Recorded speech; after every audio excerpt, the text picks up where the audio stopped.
we were talking about education, whether we were talking about healthcare, whether we were working on our environment, whether we were working on jobs and our economy, we were working on something every day designed to try to make things better for everybody else. That was the greatest experience of my life. And for 3.5 years, I served the governor. I served you. I worked for you, and it was great. And just as I was ready to return to private life, a funny thing happened. Barack Obama was reelected as our president. Hillary Clinton decided she no longer wanted to be our Secretary of State. The president asked our senior senator at the time, John Kerry, if he would serve as our Secretary of State, and he, of course, said yes. And the governor, as was his power, said to me, before you return to private life, please go to Washington, D.C., serve as our senator, and work for the people of Massachusetts. Kind of hard to say no. So this is another stop in my remarkable journey, but I didn't even realize how remarkable it was myself. I consider myself a student of history. I worked in government. I thought I knew some things about government and about our history. But here are some things for you to know. When I became chief legal counsel for Governor Patrick, I became the first person of color in the history of Massachusetts to serve as chief legal counsel to the governor. When he asked me to be his chief of staff, I became the first person of color to ever hold both positions in the administration here in Massachusetts. And when he asked me to be, or sent me to be, the interim senator for you in Washington, D.C., I became only the 8th black person in the history of the United States to ever serve in the United States Senate. I also was the 25th person of color. I'm talking African American, Asian American, Latino American, Native American. 25, only 25 people of color have ever served in the United States Senate. The United States is 237 years old in a couple of months. That's remarkable. It was the first time when I was sworn in that there were 2 black people serving in the Senate at the same time. Tim Scott, who represents South Carolina, he's a Republican, a good friend of mine. I'm a Democrat. We don't see the world the same way. But he's a good man, he became a good friend. It's the first time that 2 black people had ever served in the Senate at the same time. Think about that. And so I was certainly pleased and honored to go on your behalf and to do the work. And by the way, Congress looks dysfunctional from the outside. Okay, it also looks a little dysfunctional from the inside, but it's not. But there are a lot of good people in the Congress who are working to try to make things better, particularly the people who represent you here from Massachusetts. But I was stunned to discover that, given the rich history of this country, we still had a ways to go. I mean, imagine, I'm number 8. There have been over 1,500 senators since the birth of this nation, and only 8 have been black. Now, I was honored to be number 8.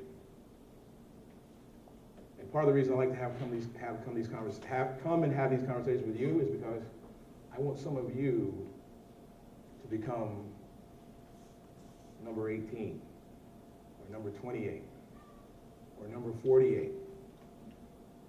Because I want some of you to understand that this remarkable journey I've been on is available to you. Because keep in mind, there's been nothing remarkable about me, despite my remarkable experiences. I've been remarkably blessed by some remarkable people who put a great deal, a remarkable amount of energy and investment in me to help me become who I am. And perhaps the smartest thing I've ever done was listen and learn and take the advice that was offered to me. Because those folks shaped me.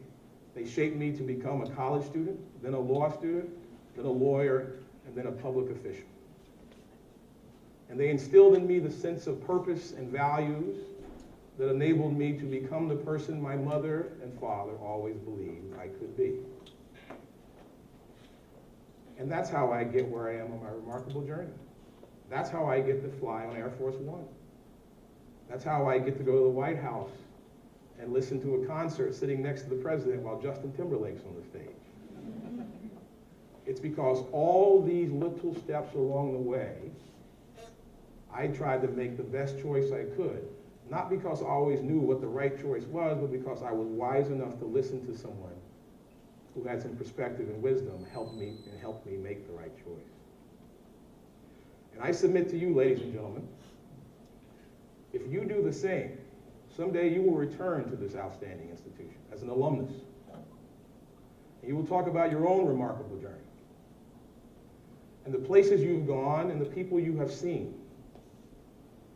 And some of you, perhaps more than one, will stand here not as even the 18th senator to serve in the United States, but you will be coming back here as the governor, as the president, or the CEO of Apple or IBM, or the Secretary of Education for the Commonwealth or the United States. Because you all are remarkable yourselves. And if you do as I did, listen, learn, and seize the opportunities, embrace the challenges that are before you, then there's very little that you'll be unable to do. Because you gotta remember what my mama told me a long time ago. The only person who could keep me from doing something, becoming the person I wanted to be, was me. You owe it to yourself not to be that impediment. Be the catalyst to become that outstanding individual you're well on your way to becoming. So someday, I'd love to have the chance to come listen to you and know that when I voted for you, I voted for the kind of person I believe can lead this country to greater heights. And as I look around this room, I think the odds are pretty great that I'm going to have that chance someday. Thank you for listening.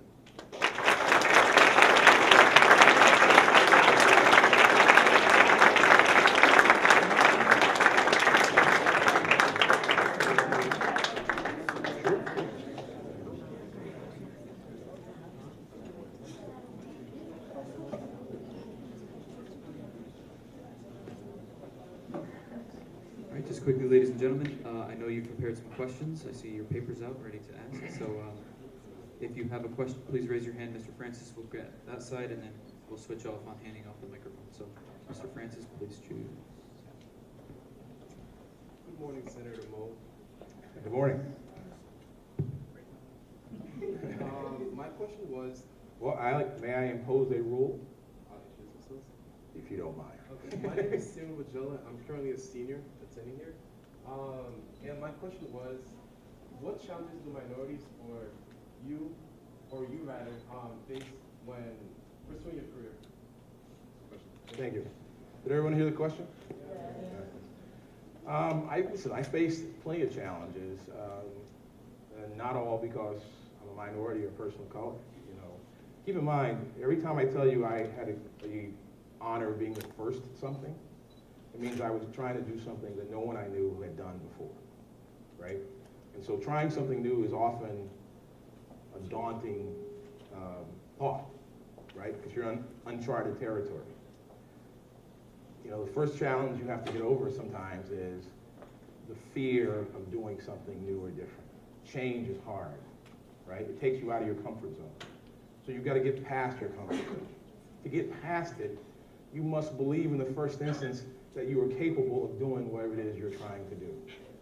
Self-confidence, self-belief. If you go into any circumstance roiling and sort of filled with self-doubt, you've already put yourself on the pathway of not achieving your objective. You have to believe, even if you've never seen it or done it before.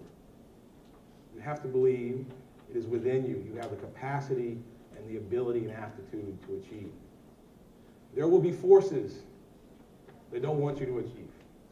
They may not want you to achieve because, well, they want to achieve themselves. They want what it is you want.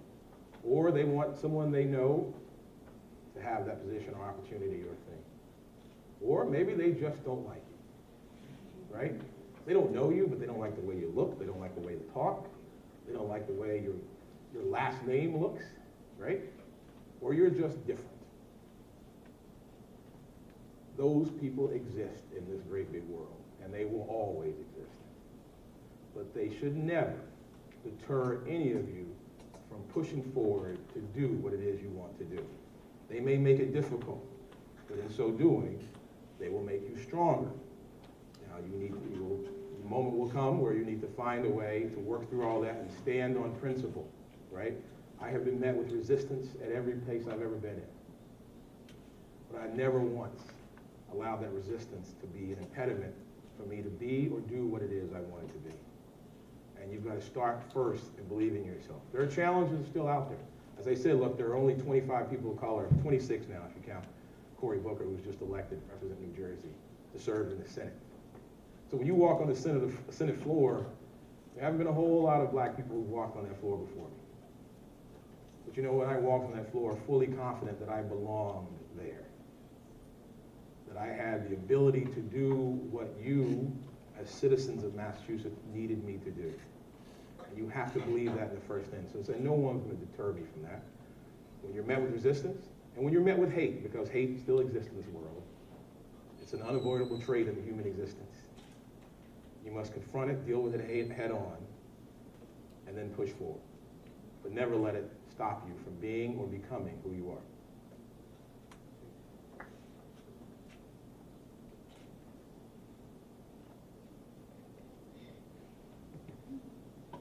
Out of all the cities in the, oh sorry, I'm Diana. Hi Diana, how are you? Senior. Out of all the cities in the country, why did you choose Boston to go to school and pursue your career? It's a great question. Boston, I've been in Boston now almost 25 years, going on close to it. I chose Boston because of the great educational institutions that are here. I mean, it's hard to realize this if you grow up here and you live here. But there's no other place in the country like the greater Boston area when it comes to education. This is an outstanding school. I've seen your test scores, the results in the MCAS. You guys are kicking. You're doing well. You're doing well. You're doing better than a lot of other peer schools around here. You're well on your way. Kudos to your teachers, but kudos to you for listening, learning, and doing the work. There are places in this country who can't even fathom the kind of education you're getting every day. There are parts of this country where you would have to travel dozens of miles, hundreds of miles, to find the kind of higher education institutions you can reach in a stone's throw from here. And I'm not just talking about Harvard, MIT, BCBU. I'm talking about our outstanding community colleges, right? It's the envy of the world, Boston, when it comes to education. The greatest thing we export is intelligence, brain power. Companies come to Massachusetts because of you, because of the intellect you have and the skill sets you possess. That's why I came to Massachusetts, because I knew if I wanted to get the best education in the world, it was better to go to the place where the best education in the world was being offered. And it's right here. It's also a great place to practice law, in part because of those great law schools that are here. And I came here, I didn't know very many people. I was a little worried about that. You know, Boston, when I came here a couple of decades ago, didn't always have the best reputation as being warm and welcoming to a person of color, particularly a black man. I had people in North Carolina who told me I was somewhat insane to think about coming to Boston. And these were people who had seen crosses burned by the KKK, who'd seen all kinds of racial incidents. And they were like, "Ooh, Boston?" Well, let me tell you, what I discovered here, Boston for me was a city, a region of opportunity. I came to study, I did, I learned, and I had the opportunity to apply that learning. I met wonderful people, wonderful people who looked like me, wonderful people who didn't look like me, but who welcomed me to this region and gave me a chance to find opportunity and prosperity here. I'm grateful to Boston. It's where I met my wife. It's where we built a life, our 2 young sons. We have friends and family now from this region. This is home. I came to Boston to get an education, I stayed in Boston because I could build a life. And that's all I could ask for.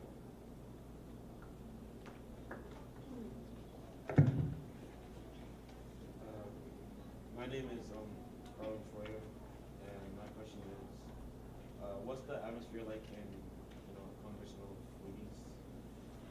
What's the atmosphere like? So I'll tell you, when Governor Patrick said he was going to send me to Washington, D.C., I didn't really know what to expect. The one thing I did expect, based on what I'd seen on television, read in the newspapers about Congress and the atmosphere, that it was going to be a dysfunctional place. And it was going to be tough for me to figure out how to be effective during my short time.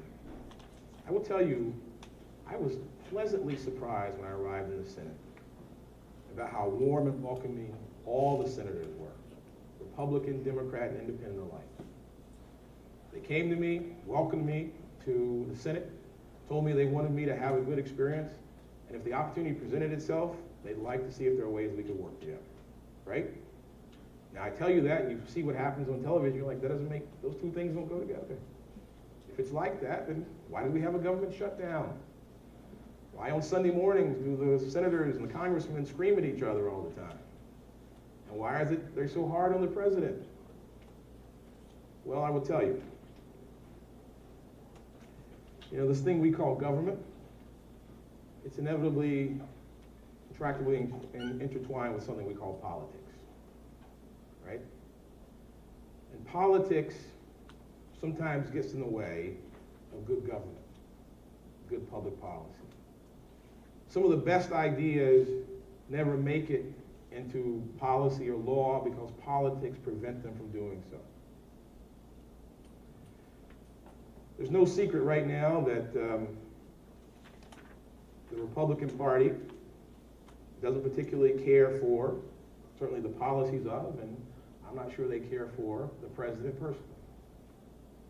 It's also no secret in Washington, D.C. that no matter the president's best policy, he will be met with opposition because it's his policy. You will have members of Congress who will say to you, well, on the merits, I understand what you're trying to do there, but I can't support you because I can't give the president a win. Well, when that's the nature of the conversation, the people who lose, it's not the president, we lose. Everybody in Congress has been sent to Congress by someone just like you, somewhere else around this region, around this country. Remember what I said about Governor Patrick? He stopped working for the big companies so he could work for you. Everybody in Congress works for us. And when they behave in a manner where they allow their politics to get in the way of the important work that we need to do, then they're not doing their job. And we need to be mindful of that. The next time they asked us to do a job review. We call those elections. But even though on a personal level, there are actually some good relationships in Congress, politics are getting in the way of those good relationships leading into good collaborative work. Right now, the currency of the realm, if you will, in Congress isn't cooperation or collaboration, it's conflict. Conflict generates news. It generates campaign funding. It enhances one's stature. All the while, it prevents Congress from working on the things that we need them to work on. Education, immigration, healthcare, our environment, the list goes on. I can't tell you how many big issues are sitting on the sidelines while our congressional representatives engage in partisan political nonsense. And it's a dire situation, and we can't abide by it too much longer. There's too much at stake. And we have to figure out how to break through that and force our congressional representatives to understand we need them to focus on the issues, not the politics. Let me ask you a question, by the way. How many of you here know the name of the member of Congress who represents you?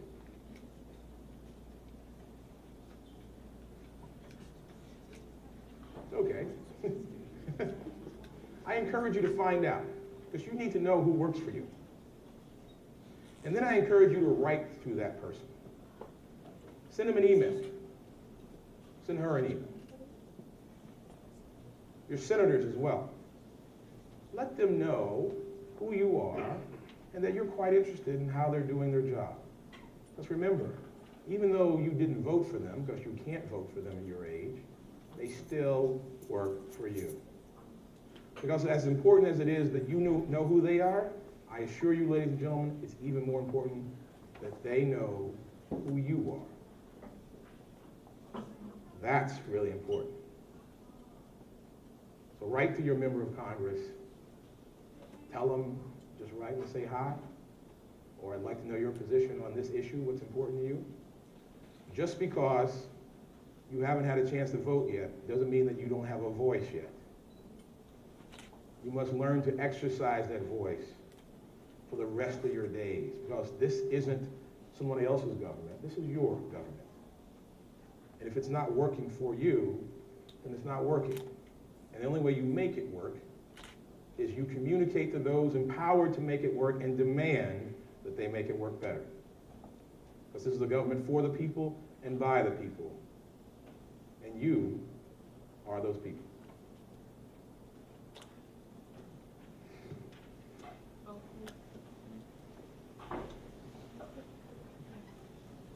Hi, my name is Gabby. My question is, what kind of committees did you work for in Senate and what that was like? The committees? Yeah. Thank you for the question, Gabby. Yeah, so every Senate member is assigned to committees, usually assigned to either 3 or 4. I was assigned to the Commerce Committee, which oversees things like telecommunications.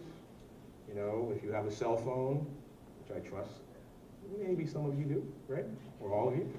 Or an iPad, we oversaw the telecommunications and FCC work, Federal Communications Agency, meaning that committee oversees things like, you know, what you see on television, the wireless industry. We also oversaw things like cybersecurity. I was also on the Small Business Committee. And as the name suggests, that committee oversees policies and regulations impacting small businesses, where most of the jobs in this country come from. 85% of all jobs in the United States actually come from a small business, meaning 50 employers or less. We think about the big companies, IBM, Apple, Walmart, and they're big and they hire a lot of people, but most jobs come from small companies, not just the ones that are on, up and down the main street, if you will, but startups, new innovative companies. So we focused on policies and practices that help those companies grow. And last, certainly not least, I served on the Agricultural Committee. It was the first time since 1879 that a Massachusetts senator sat on the Agricultural Committee. And most of the members of the Agricultural Committee are from the South and the Midwest, right? Where they grow wheat and corn and soybean and peanuts and those large crops we think about. Anyone want to hazard a guess how many farms there are in Massachusetts? Just pick a number. Shout it out. Who said 0? All right. Can you guess? I will tell you. 8,000. 8,000. The agricultural economy in Massachusetts, agricultural businesses and farms in Massachusetts contribute almost $10 billion a year to our economy. They're all around you. They're not all big. They're not big soybean and wheat farms like you're going to see in the Midwest. There are smaller farms in western Massachusetts where they're doing a lot of research. There are cranberry bogs in southeastern Massachusetts. They are those sort of neighborhood farms that you see that are set aside in urban centers. It's a huge part of our economy. And so I was honored to serve in all those and fight for dollars and policies that actually helped people and businesses here in Massachusetts. Those were the committees I was on. And as a result of my committee work, I actually had the chance to vet and vote on a number of cabinet secretaries who the president nominated during my term, including Penny Pritzker, who's now the Secretary of Commerce, Anthony Fox, who is the Secretary of Transportation, and Jack Lew, who's now the Secretary of Treasury. Treasury. It was remarkable to have that role and responsibility in helping the president choose a useful cabinet for our needs. Question up front.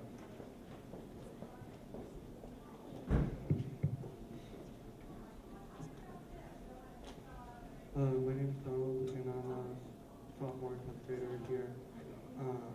My question is, what led you to return to the private sector rather than pursuing an already milestone political career? Well, thank you for the question, Donald. I get this question a lot, which I will condense into why didn't I run for office, right? Because you'll remember when John Kerry was made Secretary of State, I was interim senator, and then there was a special election for the seat. And I publicly said I wasn't going to run for the seat. Only serve as interim senator. I've been asked a lot when I said that then, and even to this day, why didn't I run? Now, I will tell you that I have great respect for everyone who chooses to run for office, particularly if you're running for office because you believe you have the capacity to help create a better life and circumstances for other people. I have great respect for that. But running for office is a deeply, deeply personal thing. And the reason I said